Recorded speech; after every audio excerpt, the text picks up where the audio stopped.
numerous regulation. So the company form of business has to comply with the various legal formalities at the different stages, and there is penalty if the company fails to meet any of the formalities. ठीक है, जो company होती है, company form of business को क्या होता है, बहुत सारे लीगल फॉर्मेलिटीज़ होते हैं डिफरेंट स्टेज में जो उनको क्या करना है, फॉलो करना ही पड़ता है. And there is penalty if the company fails to meet any of the formalities. और कंपनी को क्या करना पड़ेगा, कंपनी पेनाल्टी उसको पे करना पड़ेगा जब कंपनी क्या है, कोई भी रूल्स एंड रेगुलेशंस को फॉलो नहीं करती है. A company has to file return and annual report with the registrar. जो कंपनी है उसको क्या करना पड़ता है, एक रिटर्न फाइल करनी पड़ती है और एनुअल रिपोर्ट भी registrar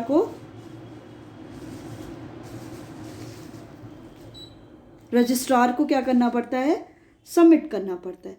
so this legal interference in day to day operation result in lack of secrecy. कि हर दिन कोई ना कोई इंटरफेरेंस क्या करता है, जो भी कंपनी का एक सिक्रेसी है वो क्या करता है, उसको फेल कर देता है. And lot of time and money is spend. और जो मनी है और टाइम भी इस पर बहुत ज़्यादा वेस्ट भी हो जाता है. ठीक है, नेक्स्ट है आपका delay in decision. So in company organisation all the important decision are taken in the board meeting. ठीक है, जो भी कंपनी के ऑर्गेनाइजेशन में जो भी इम्पॉर्टेंट डिसीजन है वो कौन लेता है, बोर्ड मीटिंग में ही लिया जाता है. और आफ्टर कंसल्टिंग वेरियस पर्सन, और वेरियस जो पर्सन है उनके साथ कंसल्ट भी किया जाता है. And once decision are taken these have to be communicated to everyone. जैसे ही कोई एक डिसीजन ले लिया जाता है उसके बाद ये सारी इन्फॉर्मेशन हर एक को क्या है, कम्युनिकेट किया जाता है. Which is again a lengthy process, जो क्या है, बहुत ही लेंदी प्रोसेस हो जाता है. As a large number of people are working in a company at a different level. क्योंकि लार्ज नंबर में क्या है, पीपल क्या है, वो अलग कंपनी में अलग अलग डिफरेंट लेवल पे हैं, तो सब तक वो सारी इन्फॉर्मेशन पहुंचाना क्या हो जाता है, बहुत ज़्यादा लेंदी प्रोसेस हो जाता है. So taking and implementing decision is a lengthy process in a company. ठीक है, कोई भी डिसीजन लेना फिर उसको इम्प्लीमेंट करने में ये बहुत ज़्यादा लेंदी प्रोसेस हो जाता है. नेक्स्ट है आपका ओलिगार्किक मैनेजमेंट. ठीक है, ओलिगार्किक मैनेजमेंट, ओलिगार्की का मतलब होता है कि small group of people have control of a country या ऑफ एनी कंपनी. कि एक कंपनी में बस कुछ ही पीपल का ही क्या होता है, पूरा कंट्रोल होता है. कहने को तो ये है कि सब लोग को क्या है, यहाँ पे डेमोक्रेटिक सेटअप होता है कि सबको इतनी अथॉरिटी है कि वो लोग अपना बोल सके. बट ऐसा रियलिटी में ऐसा नहीं होता. कुछ स्मॉल ग्रुप ऑफ पीपल ही हैं जो क्या करते हैं, सारे डिसीजन लेते हैं और अदर डिसीजन किसी से पूछा भी नहीं जाता है. So although we say that there is democratic setup in the company form of business, कि ये बोला जाता है कि कंपनी फॉर्म ऑफ बिजनेस में क्या है, एक डेमोक्रेटिक सेटअप है. But this democratic setup exist only on paper. अब ये जो डेमोक्रेटिक सेटअप है वो क्या है, बस पेपर पे ही एग्जिस्ट करता है. In real practice, in real life, company is in hand and control of a few people. Company क्या है, बस कुछ फ्यू पीपल के ही कंट्रोल में है, सारे लोग के कंट्रोल में नहीं है. सारा जो कंट्रोल कौन कर रहा है, कुछ फ्यू पीपल ही कर रहे हैं. लाइक डायरेक्टर्स, जो डायरेक्टर हैं कंपनी के, वही क्या कर रहे हैं, कंट्रोल कर रहे हैं. The director have complete control over the company. जो डायरेक्टर है उसके पास क्या होता है, कंप्लीट कंट्रोल होता है कंपनी का. These people take all the decision. यही पीपल जो डिफरेंट डायरेक्टर्स हैं वही क्या करते हैं, सारे डिसीजन लेते हैं in their personal interest and the benefit. अपनी बेनिफिट के अकॉर्डिंग, अपने इंटरेस्ट के अकॉर्डिंग वो क्या करते हैं, सारे डिसीजन लेते हैं. And ignoring the interest of the shareholder and the other company. और वो क्या करते हैं, जो भी अदर शेयर्स होल्डर हैं उनकी जो भी इंटरेस्ट है उसको इग्नोर कर देते हैं, और जो कंपनी के वो है इंटरेस्ट है वो उसको भी इग्नोर कर देते हैं. बस अपने बेनिफिट के अकॉर्डिंग ही वो सारे डिसीजन लेते हैं. Next one is conflict in interest. So in company various group of people are involve such as shareholder, debenture holder, employees, director etcetera. कि कोई भी कंपनी में क्या है, different various group of people होते हैं, जिसमें शेयर होल्डर होते हैं, डिबेंचर होल्डर होते हैं जो लोन प्रोवाइड करते हैं, एम्प्लॉयज़ होते हैं, डायरेक्टर्स होते हैं. So each group have different interest ठीक है, हर एक ग्रुप का क्या है, डिफरेंट डिफरेंट इंटरेस्ट है, क्योंकि कोई शेयर होल्डर क्या चाहता है कि उसे ज़्यादा से ज़्यादा प्रॉफिट मिले या डिविडेंड मिले, डिबेंचर होल्डर चाहता है कि उसको ज़्यादा से ज़्यादा इंटरेस्ट मिले, एम्प्लॉयज़ चाहते हैं कि उसको ज़्यादा से ज़्यादा क्या हो, सैलरी उसकी ज़्यादा हो। तो हर एक का क्या है, अपना अपना इंटरेस्ट है। For example, debenture holder want their rate of interest to increase, कि जो भी डिबेंचर होल्डर हैं वो क्या चाहते हैं कि उनका जो रेट ऑफ इंटरेस्ट है वो उनको ज़्यादा मिले। शेयर होल्डर चाहते हैं want to reduce it so that left over income is more, और शेयर होल्डर यही चाहते हैं कि जो भी डिबेंचर होल्डर को रेट ऑफ इंटरेस्ट ज़्यादा मिल रहा है वो कम हो जाए। अगर वो कम हो जाएगा तो कंपनी का प्रॉफिट ज़्यादा होगा, और जैसे ही कंपनी का प्रॉफिट ज़्यादा होगा तो उनको डिविडेंड क्या होगा, शेयर होल्डर को ज़्यादा मिलेगा। So there is possibility of conflict between the various group. तो उसमें एक ये पॉसिबिलिटी हो जाती है कि वेरियस ग्रुप में क्या हो जाता है, कन्फ्लिक्ट भी हो जाता है बिकॉज ऑफ देयर इंटरेस्ट, क्योंकि हर एक individual, her group of every group of individual क्या चाहता है कि वो अपना ज़्यादा से ज़्यादा क्या करे, प्रॉफिट को अर्न करे। Okay, so it is all your joint stock company. Next one is types of the company. Okay, sorry. So on the basis of ownership, the companies can be classified into following category। ठीक है, ownership के according जो company होती है वो following category में divide होती है। First one is private limited company, second one is public limited company, third one is one person company. Okay, so private limited company. Private limited company as per the section 268 of the Indian Company Acts 2013, private company means a company having a minimum paid up capital of 1 lakh rupees or such higher paid up share capital as it prescribed and which by its article। ठीक है, तो private company क्या होती है कि जिस company का minimum paid up share capital 1 lakh हो और इतना हाई हो कि जो भी कंपनीज एक्ट में प्रिस्क्राइब किया उतना ज़्यादा होना चाहिए। So restrict the rights to transfer it shares.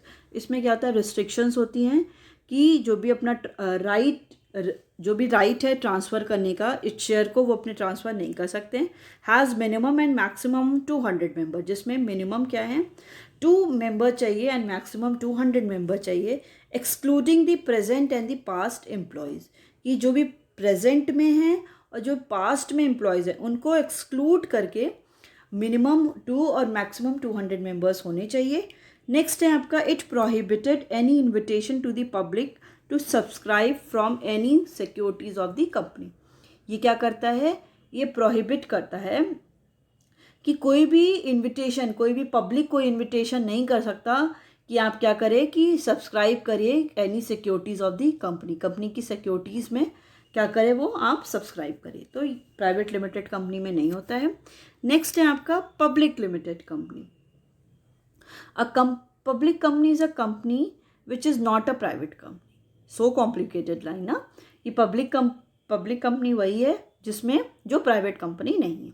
So as per the companies act, public company is the one. तो पब्लिक कंपनी कौन सी हुई, पब्लिक कंपनी हुई जिसमें मिनिमम क्या है आपके 7 मेंबर्स होने चाहिए और मैक्सिमम में कोई लिमिट नहीं है। Has no restriction on the transfer of securities, वो अपनी सिक्योरिटीज़ को ट्रांसफ़र भी कर सकते हैं। And not prohibited to invite general public to subscribe its securities. और इसमें क्या है कि जनरल पब्लिक को क्या है, कोई भी ऐसा प्रोहिबिशन नहीं है कि वो जनरल पब्लिक को क्या है इनवाइट नहीं कर सकते हैं फॉर दी सिक्योरिटीज़। ठीक है, सो however if a private company which is subsidiary of the public company is also treated as the public company। अब कोई भी प्राइवेट कंपनी है जो पब्लिक कंपनी के साथ काम करे, सब्सिडियरी है, तो उसको भी हम लोग पब्लिक कंपनी ही क्या कहेंगे, पब्लिक कंपनी ही बोलेंगे। तो उसमें 2 टाइप के होते हैं, कंपनी लिमिटेड बाय गारंटी और company limited by shares. So it means a company having the liability of its member limited to by the memorandum. ठीक है, इसमें क्या होता है कि जो भी कंपनी की लायबिलिटी होती है, मेंबर्स की लायबिलिटी होती है, it is limited by the memorandum, कि उसके नोट के अकॉर्डिंग जो भी उसमें डिटेल दिया है कंपनी का, उसके अकॉर्डिंग क्या होता है, लिमिटेड लायबिलिटी होती है to such amount as the member में respectively undertake to contribute to the asset of the company in the event of being wind up. कि अगर क्या है कि अगर कंपनी का वाइंड अप की कंडीशन आ गई है, वाइंड अप होने वाला है, बंद होने वाला है कंपनी, तो उस कंडीशन पे वो अपने असेट को भी क्या कर सकते हैं, कंट्रीब्यूट कर सकते हैं, ठीक है, क्योंकि वो लोग क्या है, कंपनी लिमिटेड है बाय गारंटी, कि उनकी लायबिलिटी क्या है, उतनी ही लिमिटेड है।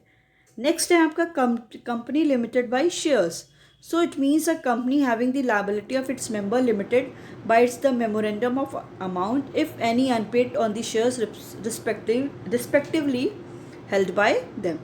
So it means a company having the liability of its member limited, कि जो भी liability है members की वो क्या है, limited है by the memorandum, कि जितना जो भी memorandum में जो उनका कंपनी का वो होता है, जो सारा जिसमें उनका सारे रूल्स रेगुलेशंस रिटन होते हैं, तो उसके अकॉर्डिंग क्या है, कंपनी के जो लायबिलिटी है वो क्या होती है, लिमिटेड होती है, जो मेंबर्स होते हैं, if any unpaid on the share respectively held by them, कि अगर क्या है कि वो लोग शेयर्स पे क्या है कोई भी अनपेड करते हैं। नेक्स्ट है आपका one person company. So the 2013 act introduce a new type of entity to the existing list,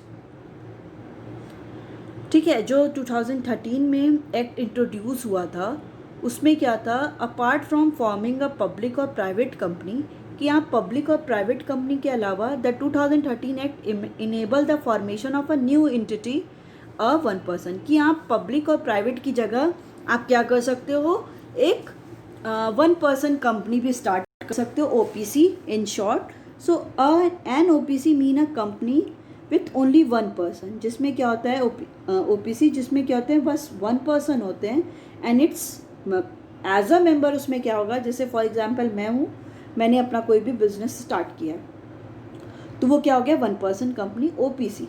so requirement, तो इसकी बेसिक रिक्वायरमेंट क्या है, so rule 3 of 1 provides that the only natural person who is an Indian citizen and as a resident in India shall be eligible to incorporate OPC, ठीक है, कोई भी India का कोई सिटीजन है या कोई रेसिडेंट है इंडिया का, बस वही एलिजिबल है कि वो OPC one person company start कर सकता है।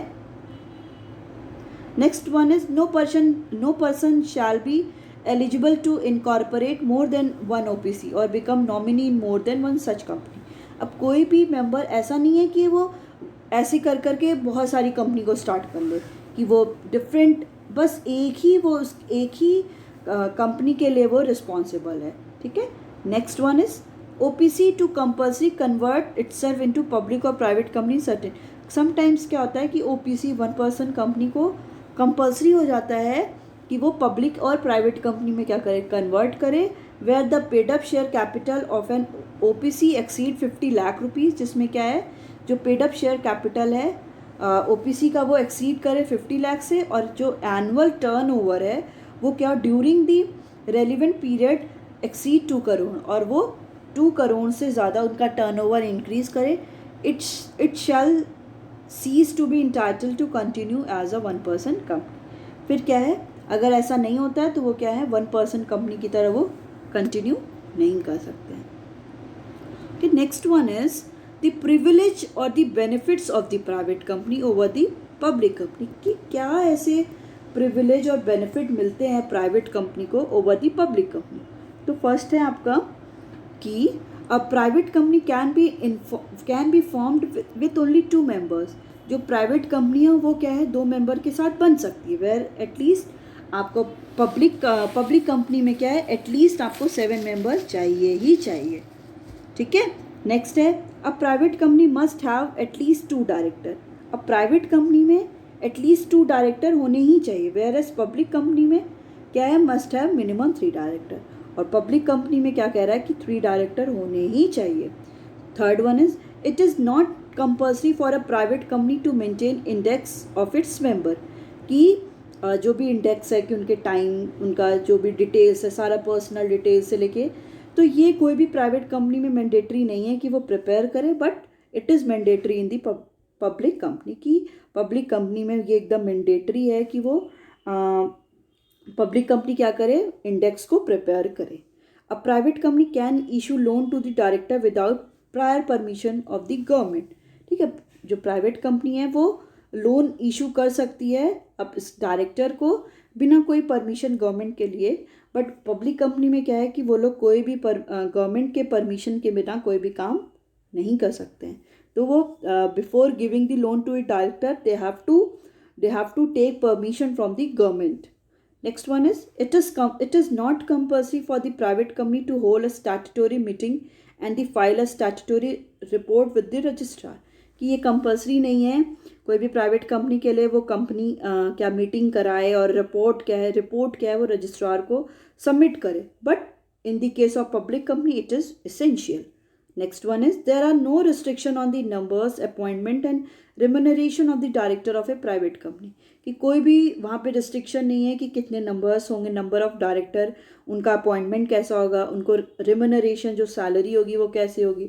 But there are many restriction on the appointment. But public company में क्या है बहुत सारे रिस्ट्रिक्शन है अपॉइंटमेंट से लेके उनके कितने नंबर होंगे, रिम्यूनरेशन डायरेक्टर का कैसा होगा, तो ये सारा क्या है उससे रिलेटेड है.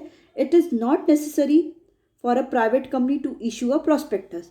ये प्राइवेट कंपनी के लिए इशू नहीं ज़रूरी नहीं है कि वो प्रॉस्पेक्टस को इशू करके जो भी जनरल पब्लिक को वो क्या करें कॉल करे कि वो लोग उनकी जो सिक्योरिटीज़ को परचेज करें. But it is essential for the public company. Public company के लिए क्या है ये एसेंशियल है. So private company can commence its business after getting the certificate of registration. कि जो भी प्राइवेट कंपनी वो अपने बिजनेस को स्टार्ट कर सकते हैं जैसे ही उनका रजिस्ट्रेशन हुआ, रजिस्ट्रेशन होने के बाद उनको कोई भी सर्टिफिकेट मिला उसके बाद वो स्टार्ट कर सकते हैं. But public company can start only after receiving the certificate of commencement of business. But जो पब्लिक कंपनी है उनको जब तक भी ये सर्टिफिकेट कमेंसमेंट का नहीं मिल जाता तब तक वो अपने कंपनी स्टार्ट नहीं हो सकती है. Next is formation of a joint stock company. So joint stock company has to follow a certain specified legal procedure for its formation. Okay, कि जो भी joint stock company होती है उनको क्या करना पड़ता है बहुत सारे legal procedure को follow करना होता है for its formation. So planned action and conscious efforts are required. कि continuously क्या है plan action हो planning के साथ और एक बहुत सारे efforts की ज़रूरत होती है. So formation of a company involves the following stages. First one is promotion, second is incorporation, third one is capital subscription, fourth one is commencement of business. Okay. So firstly we will start with the promotion. So promotion stage includes all these steps right from the conception of idea of to starting the company till it is formed. ठीक है, promotion stage में क्या होता है वो सारे steps आते हैं जिसमें क्या है कि एक कंसेप्शन ऑफ आइडिया कि बिज़नेस हमें कैसे स्टार्ट करना है, हमें बिज़नेस स्टार्ट करना है कि नहीं करना है, कैसे स्टार्ट करना है, ये सारी आइडिया से लेके जब तक वो फॉर्मेशन नहीं हो जाता तब तक हम लोग प्रमोशन स्टेज होता है. So it is the process of planning and organising all the resources required to form a company. इसमें क्या है सारे प्रोसेस जो प्लानिंग और ऑर्गेनाइजिंग के लिए ज़रूरी हैं, all the resources which is required to form a company. Company को फॉर्म करने के लिए जो भी प्लानिंग करनी है, जो भी ऑर्गेनाइज करना है रिसोर्सेज का, इसमें सारे प्रोसेस आते हैं. So promotion involve the discovery of the business idea. Promotion में क्या होता है डिस्कवरी होती है बिजनेस आइडिया का कि नया जो आइडिया है बिजनेस का उसको डिस्कवर करना, इट्स इन्वेस्टिगेशन उसको इन्वेस्टिगेशन करना एंड असेंबल करना necessary resources to set up the business. ठीक है, असेंबल करके क्या करना नेसेसरी जो भी रिसोर्सेज हैं उनको लेना कि बिजनेस को सेटअप करने के लिए. The person who performs all the activity during the promotion stage. ठीक है, जो पर्सन क्या है ये सारी एक्टिविटी को परफॉर्म कर रहा है प्रमोशन स्टेज पे उसको बोलते हैं promoter. And the promoter the promoter conceives the business idea and take all the initiatives to form a company. और जो प्रमोटर होता है वो क्या करता है वो सारे जो भी आइडिया है उसको लेता है बिजनेस आइडिया को and take all the initiative सारे इनिशिएटिव को लेता है to form a company. Company को फॉर्म करने के लिए. So the promoter can be individual. जो प्रमोटर है वो इंडिविजुअल भी हो सकता है, अ ग्रुप ऑफ पर्सन भी हो सकता है और कोई इंस्टीट्यूशन भी हो सकता है. ठीक है, so the promoter perform the following function, जो प्रमोटर है वो फॉलोइंग फंक्शंस को परफॉर्म करता है. These functions are also known as steps in the promotion stage. ठीक है, इसमें ये सारे फंक्शन क्या है, इनको क्या बोलते हैं, स्टेप्स भी बोला जाता है प्रमोशन स्टेज के. So steps in promotion stage are, पहला स्टेप क्या है,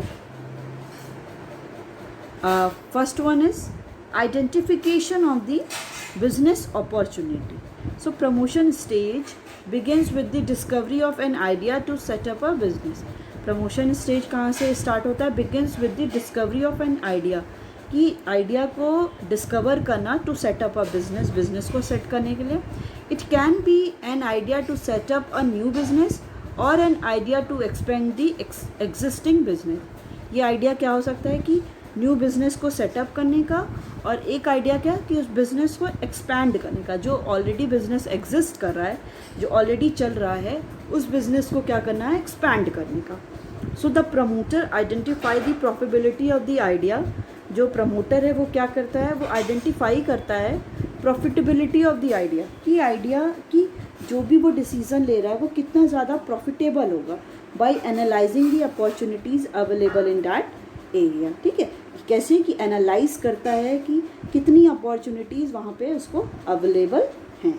so the promoter also analyse the various resources required. जो प्रमोटर है वो ये भी एनालाइज करता है कि कौन से रिसोर्सेज की उसको ज़रूरत है, and amount of capital required, और कितने कैपिटल की रिक्वायर्ड है, and the degree of risk involve, और कितना किसी भी बिजनेस में रिस्क भी इन्वॉल्व है. ठीक है, तो ये सारे आइडिया वो क्या करता है, लेता है. Next one is feasibility studies. So after studying all the concept related to the idea discovered, the promoter start doing detailed investigation to give practical shape of to the idea. ठीक है, जब कोई भी बिजनेसमैन की idea को analyse कर लेता है, आइडिया को डिस्कवर कर लेता है, तब प्रमोटर स्टार्ट क्या करता है, डिटेल इन्वेस्टिगेशन करने लगता है to give practical shape to the idea. ठीक है, डिटेल इन्वेस्टिगेशन करने लगता है कि जो भी उसने आइडिया लिया है उसको प्रैक्टिकल में लेकर आ, मतलब हम लोग एप्लीकेशन पे लेकर आएँ और बिजनेस को स्टार्ट करें. So he does detail investigation regarding the cost, profitability, production process, demand of the product etcetera. तो इसमें बिजनेसमैन क्या करता है, सारी इन्वेस्टिगेशन करता है कि कितना ज़्यादा कॉस्ट उसको लगेगा, कितना प्रॉफिट होगा, प्रोडक्शन का कैसे, किस प्रोसेस से प्रोडक्शन करेगा, प्रोडक्ट की जो भी वो कमोडिटी प्रोड्यूस कर रहा है उसकी डिमांड कितनी है. So while doing this the promoter takes the help of a specialist और एक्सपर्ट. ये सब करते टाइम प्रमोटर क्या करता है, हेल्प लेता है किसी भी स्पेशलिस्ट की और एक्सपर्ट की, सच एज चार्टेड अकाउंटेंट, जो क्या करते हैं, अकाउंट जो होता है उसको मैनेज करते हैं, इंजीनियर्स की हेल्प करता है. The specialist make an objective analysis of all the detail collected by the promoter. ठीक है, जो स्पेशलिस्ट होता है वो मेक एन ऑब्जेक्टिव जो भी बनाता है उसकी एनालिसिस करता है, और जो भी प्रमोटर से पूरे आइडियाज़ को लेता है, कि जो भी उसके बिजनेस का आइडिया है उसको लेता है. The report of the specialist help the promoter to take a decision regarding the size of the business. फिर उसके अकॉर्डिंग जो भी स्पेशलिस्ट है वो पूरी रिपोर्ट प्रिपेयर करता है कि कितना प्रॉफिट का कैसा है, कंडीशन है, कितना हो सकता है, या उसको कितना कॉस्ट एनकर होगा. इससे एक वो रिपोर्ट प्रिपेयर करता है. तो ये जो रिपोर्ट है स्पेशलिस्ट की, वो प्रमोटर को हेल्प करती है to take a decision regarding the size of the business, कि अगर उसको कोई डिसीज़न लेना है बिज़नेस के साइज़ पे तो वो डिसीज़न ले सकता है. लोकेशन ऑफ द प्लांट, जो भी प्लांट है, जो भी जहाँ पे कोई भी मशीनरी सेटअप हुई हैं उनकी location, and the amount of capital की बिजनेस में कितना कैपिटल एक्सेट्रा लगेगा. ठीक है, so next is technical feasibility. ठीक है, जो फिजिबिलिटी है उसके थ्री टाइप्स हैं. Technical feasibility, financial feasibility and economic feasibility.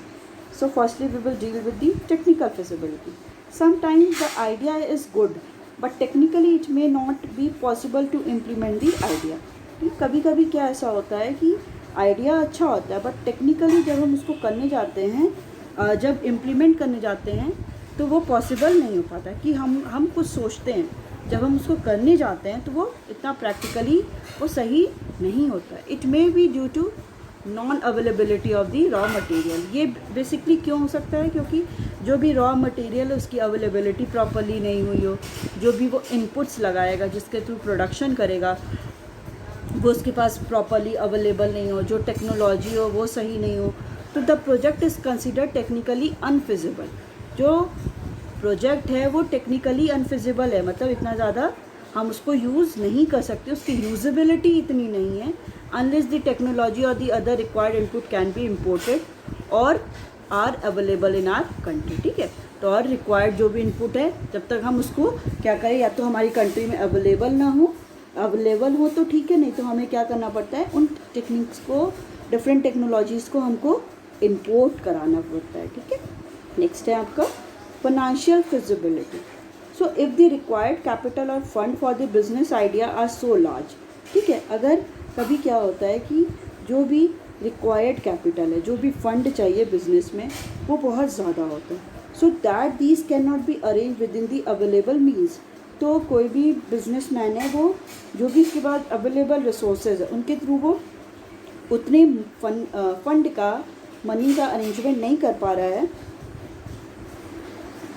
Then it is said to be financially unfeasible. तब क्या हो जाता है कि ये फाइनेंशियली अनफिजिबल हो जाता है, मीन्स फाइनेंशियली वो इतना यूजेबल नहीं हो पाता है। So for example one may have an idea to urbanise the rural area. ठीक है, किसी के पास एक आइडिया है कि रूरल एरिया को वो अर्बनाइज करना चाह रहा है, अर्बनाइजेशन करना चाह रहा है, मतलब उसको अर्बन करना चाह रहा है, शहर की तरफ, but the fund required to carry out this business are so huge. But जो फंड रिक्वायर्ड है उसको करने के लिए वो बहुत ज़्यादा है, so that it may not be converted into action plan.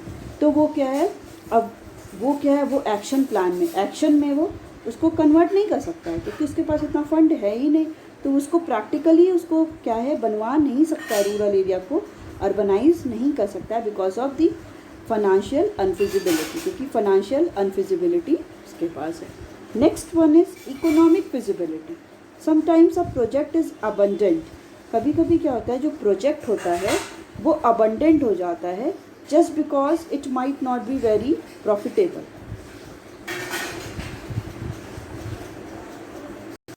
ठीक है, sometimes a project is abundant just because it might not be very profitable. कभी कभी क्या होता है, कोई भी जो प्रोजेक्ट है उसको अबंडन हो जाता है, मतलब बंद कर दिया जाता है, स्टॉप कर दिया जाता है, because it might not be very profitable, कि वो बहुत ज़्यादा प्रॉफिटेबल नहीं हो पाता है।